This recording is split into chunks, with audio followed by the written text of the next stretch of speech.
कभी कभी लगता है कि अपन ही भगवान है।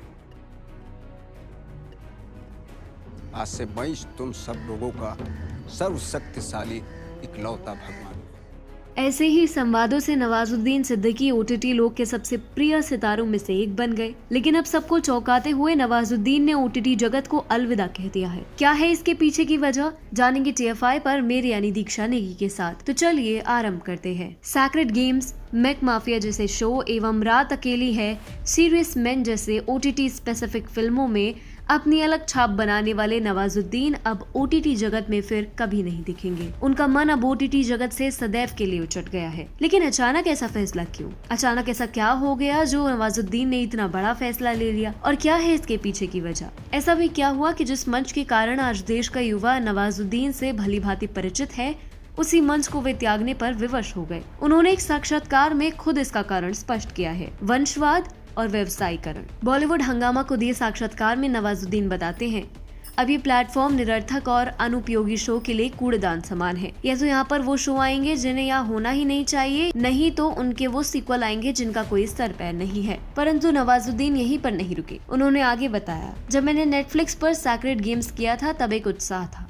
एक उमंग थी डिजिटल मीडियम पर। अब तो ये बड़े प्रोडक्शन हाउस के लिए धंधा बन गया है, और उन अभिनेताओं के लिए भी जो अपने आप को इस मंच के कथित स्टार समझने लगे हैं। क्वांटिटी ने फिर से क्वालिटी की हत्या कर दी है। ये स्टार सिस्टम बड़े पर्दे को खा गया है, और आज OTT पर हमारे पास कथित स्टार्स हैं जो बड़े बड़े फिल्म स्टार्स की भांति ताने देते हैं, नखरे दिखाते हैं। वे भूल गए हैं कि अब कंटेंट ही सर्वशक्तिमान है।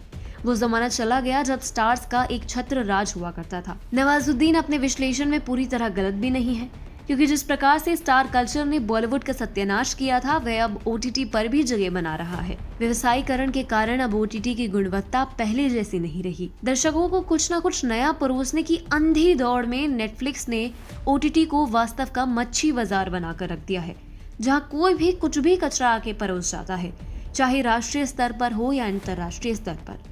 इसमें वंशवाद की यदि प्रत्यक्ष तौर पर नहीं तो अप्रत्यक्ष तौर पर एक महत्वपूर्ण भूमिका अवश्य है। रही सही कसर मार्क्सवादी लेखक अपने घिसे पिटे घटिया पटकथाओं से पूरी करते हैं। आप सोचिए, जो हॉटस्टार और सोनी लिव कल तक अपनी गुणवत्ता के लिए जनता की पहली पसंद थे, वो अचानक से जनता के कोप भाजन का शिकार कैसे बन गए? क्योंकि जनता को कुछ न कुछ नया परोसने के चक्कर में वे 1962, the war in the hills, महारानी एवं द एम्पायर जैसे 2M दर्जे के सीरीज भी स्वीकारने लगे, जिन्हें इन प्लेटफॉर्म्स पर छोड़िए किसी नुक्कड़ नाटक का हिस्सा भी नहीं बनाना चाहिए था, और जिनके लिए जनता ने मेकर्स को उचित जवाब भी दिया। ऐसे में कहीं न कहीं नवाजुद्दीन सिद्दीकी इस दमघोटू परिवेश से तंग आ गए, और उन्होंने आखिरकार OTT जगत को अंतिम प्रणाम बोल दिया है। यदि ये उनका अंतिम निर्णय है तो ये सिद्ध करता है कि OTT जगत में भी अब वंशवाद और व्यवसायीकरण का विष जमकर त्राहिमाम करने लगा है।